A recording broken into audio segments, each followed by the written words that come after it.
Versículo 21. Nem todo o que me diz Senhor, Senhor entrará no reino dos céus, mas aquele que faz a vontade de meu Pai que está nos céus.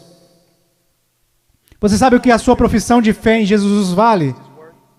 Absolutamente nada. Sim, você leu essa passagem? Estude ela. Nem todo o que me diz Senhor, Senhor, nem todos que professam Senhor, Senhor, entrará no reino dos céus. Muitas pessoas dirão Senhor, Senhor, mas não entrarão no reino dos céus. Meus filhinhos, você é um deles. Senhor, Senhor. Agora, vamos voltar para a literatura hebraica. Ele diz Senhor, Senhor, ele não diz Senhor. Ele diz Senhor, Senhor. O que significa? Esse sujeito que está fazendo essa profissão não é alguém que de repente decidiu. É o dia do juízo, é melhor confessá-lo como Senhor. Essa é uma pessoa que professa enfaticamente aos outros que Jesus é o Senhor. Ele anda por aí dizendo que Jesus é o Senhor. Ele dança enquanto os músicos estão tocando e diz que Jesus é o Senhor. Ele canta dizendo Senhor, mas Jesus diz a ele, afasta-te de mim, eu não te conheço. Billy Graham é uma das pessoas mais amáveis e bondosas. E ainda assim, ele disse que a maioria das pessoas das igrejas confessionais estão perdidas. Ele disse que ficaria feliz se ao menos 5% das pessoas que fizeram uma profissão de fé em suas cruzadas evangelísticas fossem de fato salvas. Quando estou na Nigéria, eu estive lá no ano passado visitando a mãe cujo filho estava em nossa igreja e que foi assassinado por muçulmanos. No norte da Nigéria, se alguém confessa a Jesus Cristo, você meio que já sabe que é verdadeiro. É real. Por quê? Porque eles podem morrer por causa dessa confissão. Mas na América, considere os custos. Pense, examine a sua vida à luz das Escrituras. Você conhece o Senhor? Você conhece o Senhor? Porque nem todo o que me diz Senhor, Senhor, entrará no reino dos céus. Mas o que ele diz aqui? Veja o que ele está dizendo. Nem todo o que me diz Senhor, Senhor entrará no reino dos céus, mas aquele que faz a vontade de meu Pai que está nos céus. Qual é o sinal de que alguém se tornou um cristão genuíno? Eu gostaria que nós começássemos a ensinar isso de novo. O que aconteceu com a nossa teologia, o que aconteceu com a nossa doutrina, o que aconteceu com o nosso ensino, foram jogados pela janela. Ninguém mais quer estudar doutrinas, só queremos escutar músicas cristãs e ler as frases de camisetas. O que aconteceu com a verdade? A verdade te diz isso. A prova, a maneira que você pode ter certeza que você é um cristão que nasceu de novo, é que você tem como estilo de vida agir segundo a vontade do Pai. E você diz, você está falando de obras? Não, eu não estou. Eu estou falando de evidência de fé. Funciona mais ou menos assim. Sua profissão não é prova alguma de que você nasceu de novo, porque todos neste país professam ter fé em Jesus Cristo. Uma pesquisa diz que 65% a 70% dos americanos são salvos. Cristãos nascidos de novo. O país mais sem Deus na face da terra. Mata 4 mil bebês por dia, mas graças a Deus, 70% de nós são nascidos de novo. Como você sabe que esta fé que você tem não é falsa? Um estilo de vida que está preocupado em fazer a vontade do Pai, que faz a vontade do Pai. E quando você desobedece à vontade do Pai, o Espírito Santo vem e te repreende pessoalmente, por intermédio da palavra de Deus, ou por intermédio de um irmão ou irmã em Cristo, e Deus te põe no caminho de novo. Se você é um cristão genuíno, você não pode escapar dele. Deixa-me dar um exemplo. Se eu fosse seu pastor e você tivesse, digamos, 14 anos, eu estivesse voltando de uma pregação à 1 da manhã e te visse em um parque ou em uma esquina qualquer com um bando de delinquentes, fazendo coisas que você não deveria estar fazendo. Se você fosse membro de nossa igreja, eu diria, entre no carro, eu vou te levar para sua casa. Eu não ficaria bravo com você, eu ficaria bravo com seu pai. Eu diria a ele, Senhor, você é um pai negligente e irresponsável por deixar o seu filho fora de casa em tais circunstâncias. Eu quero que vocês entendam uma coisa, Deus não é um pai irresponsável ou negligente. Se você pode brincar com o pecado, se você pode amar o mundo, amar as coisas do mundo, sempre está envolvido com o mundo, fazendo as coisas do mundo. Se os seus heróis são pessoas do mundo, se você quer parecer com eles, agir como eles, se você faz as mesmas coisas que eles fazem, meu caro amigo, ouça a minha voz, há uma grande probabilidade de você não conhecer a Deus e de não pertencer a Ele. Agora, para finalizar, Versículo 22, muitos me dirão naquele dia, Senhor, Senhor, não profetizamos nós em Teu nome? E em Teu nome não expulsamos demônios? E em Teu nome não fizemos muitas maravilhas? Então lhes direi abertamente, nunca vos conheci. Você diz, a coisa mais importante na face da terra é conhecer a Jesus Cristo. E isso não é verdade. A coisa mais importante na face da terra é que Jesus Cristo te conheça. Eu não entraria na Casa Branca amanhã só porque eu fui até o portão e disse que eu conheço o presidente. Mas eles me deixarão entrar se o presidente falar, eu conheço o Paul Washer. Você pode professar conhecer Jesus, mas a minha pergunta para você é, você conhece Jesus? Jesus te conhece? E veja como ele descreve o homem perdido aqui. Ele diz, apartai-vos de mim, vós que praticais a iniquidade. Em grego, anomia. Uma partícula negativa. Não, sem. A palavra nomos, lei, não lei, sem lei. E é isso que significa. Deixe-me dar a vocês uma tradução. Apartai-vos de mim. Me escute. Se eu pudesse sair daqui e te abraçar falando isso, eu fazia isso. Me escute! Ele diz, apartai-vos de mim, vocês que dizem ser meus discípulos, que me confessam como Senhor, porém vivem como se eu nunca tivesse lhes dado uma lei para obedecerem. Eu acabo de descrever a grande maioria dos cristãos da América. Se alguém começa a falar de lei, se alguém começa a falar de princípios bíblicos sobre o que devemos fazer e o que não devemos fazer, como devemos viver e como não devemos viver, todos começam a exclamar, legalista, legalista. Mas Jesus disse, apartai-vos de mim, vocês que viveram, me chamaram de Senhor, contudo viveram como se eu nunca tivesse lhes dado uma lei para seguirem. Na cristandade americana diz assim, passe pela porta, louvado a Deus, viva como o resto do mundo. Tudo bem, você só é um cristão carnal e talvez você volte um dia. Você sabe o que acontece por causa do nosso péssimo evangelismo? Nós temos zilhões de crianças salvas, entre aspas, nas escolas dominicais, e quando fazem 15 anos eles vão para o mundo e a maioria deles vivem como demônios. E quando estão por volta de 30 anos eles voltam e rededicam as suas vidas. Talvez eles tenham acabado de ser salvos. Porque, amigos, é mais do que você contar a alguém que você é salvo, porque sabe que Jesus é Senhor. Satanás sabe que Jesus é Senhor. A sua vida está em processo de mudança. Então ele começa a falar sobre duas pessoas, duas fundações.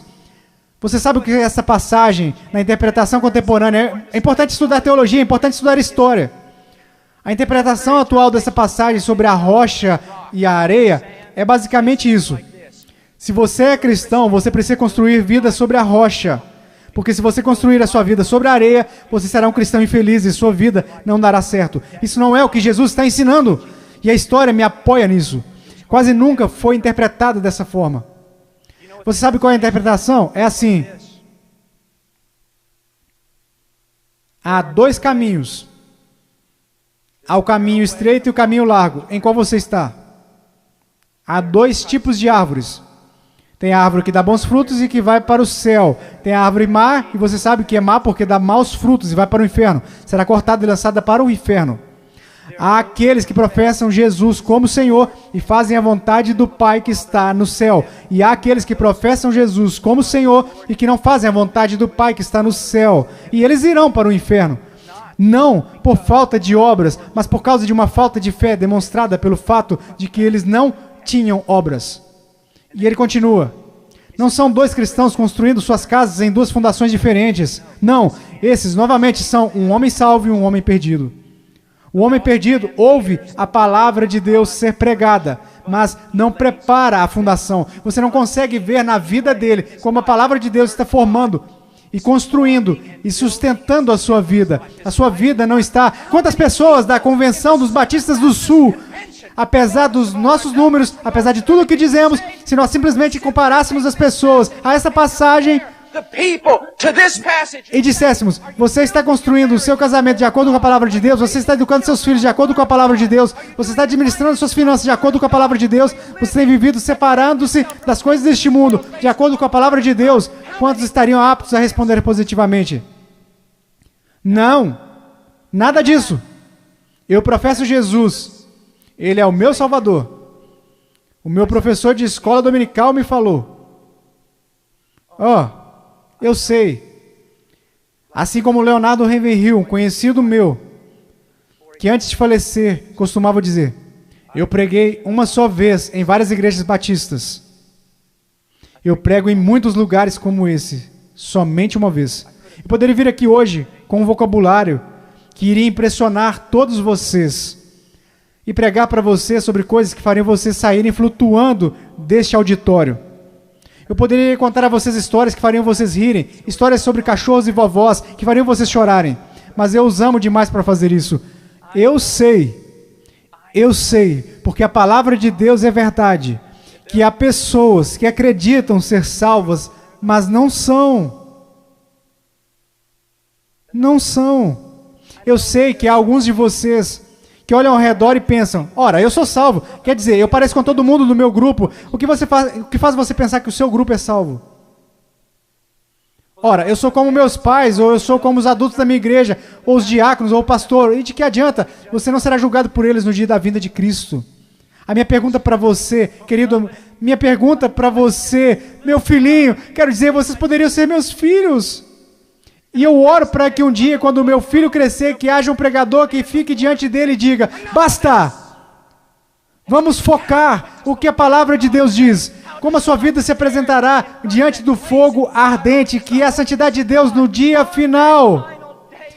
Amado, amada, preciosa menina, amado, precioso jovem, no dia final a sua confissão permanecerá verdadeira. Você é salvo. E eu não estou falando de, ora, eu acho que sou salvo. Sabe, há um caminho que ao homem parece direito, mas o fim dele são caminhos de morte. Ora, eu sinto do fundo do meu coração que eu sou salvo. Então deixe-me fazer outra pergunta. Você alguma vez já leu: enganoso é o coração, quem o conhecerá? Você não deveria ir ao testemunho das Escrituras? Ora, eu sei que sou salvo porque minha mãe, meu pai, meu pastor, todos disseram que eu sou salvo. Então eu te digo isso. O que a palavra de Deus te diz? Nós falamos tanto sobre ser cristãos radicais. Cristãos radicais não são pessoas que pulam em shows. Cristãos radicais não são pessoas que usam camisas gospel. Cristãos radicais são aqueles que carregam os frutos do Espírito Santo. Cristãos radicais são aqueles que respeitam e honram os seus pais, mesmo quando sentem que seus pais estão errados. Cristãos radicais são aqueles que não... Agora escutem, isso vai deixá-los irados. E eu estou falando com garotos e garotas. Cristãos radicais são aqueles que não se vestem sensualmente para mostrar os seus corpos. Se a sua vestimenta é um chamariz apenas para o seu rosto, Deus se agrada da sua vestimenta. Se a sua vestimenta é um chamariz para o seu corpo, isso é sensual e Deus odeia o que você está fazendo. Todo mundo gosta de falar sobre um profeta, mas ninguém quer escutá-lo. Eu estou falando sobre cristianismo. Eu passei minha vida em selvas. Eu passei minha vida congelando nos Andes. Eu vi pessoas morrerem. Um garotinho, Andrew Miner. Os muçulmanos retiraram 5 vezes o seu estômago e o deixaram morrer na calçada simplesmente porque ele exclamava: eu estou com tanto medo, mas eu não posso negar a Jesus Cristo. Por favor, não me matem, mas eu não o negarei. E ele morreu numa poça de sangue. E vocês falam sobre ser cristãos radicais porque vocês usam camisas de gospel e vão a um congresso. Eu estou falando sobre santidade. Eu estou falando sobre ser cheio de Deus. Você sabe o que seria o mover de Deus neste local? Se todos vocês caíssem debaixo de convicção, se eu mesmo caísse sob convicção pelo Espírito Santo e nos prostássemos e chorássemos, pois assistimos coisas que Deus odeia. Pois usamos coisas que Deus odeia. Pois nós agimos como o mundo, parecemos como o mundo, cheiramos como o mundo. Fazemos as mesmas coisas que o mundo e não sabemos que fazemos essas coisas porque não conhecemos a palavra de Deus. Porque mesmo que falemos como uma denominação, que a Escritura é infalível, a palavra de Deus, só o que ganhamos basicamente é um monte de ilustrações, histórias e novelinhas. Oh, que Deus brilhe, resplandeça neste lugar. Que viremos nossas costas para o pecado, que renunciemos às coisas que desagradam a Deus, e então que corramos para Ele e alegremos-nos nele e que venhamos amá-lo. Que Deus levante missionários. Eu não desejo a vocês o mesmo que seus pais. Eles querem segurança e boas casas para vocês. Eles querem que vocês tenham carros e respeito. Eu quero para vocês as mesmas coisas que quero para o meu filho, que um dia ele pegue uma bandeira, a bandeira de Jesus Cristo, e coloque-a no monte onde ninguém esteve antes, e que ele clame: Jesus Cristo é Senhor, mesmo que isso custe a sua vida. Se quando ele tiver 18 anos me disser as mesmas coisas que eu disse quando eu era jovem, eu vou para os montes, eu vou para a selva, e as pessoas disserem: você não pode ir, você está maluco, é uma guerra lá, você vai morrer. Eu vou. Quando aquele rapaz colocar a sua mochila nas costas, eu vou orar por ele e dizer: vá. Vá. Deus seja contigo. E se você morrer, meu filho, eu te vejo do outro lado e irei honrar a sua morte.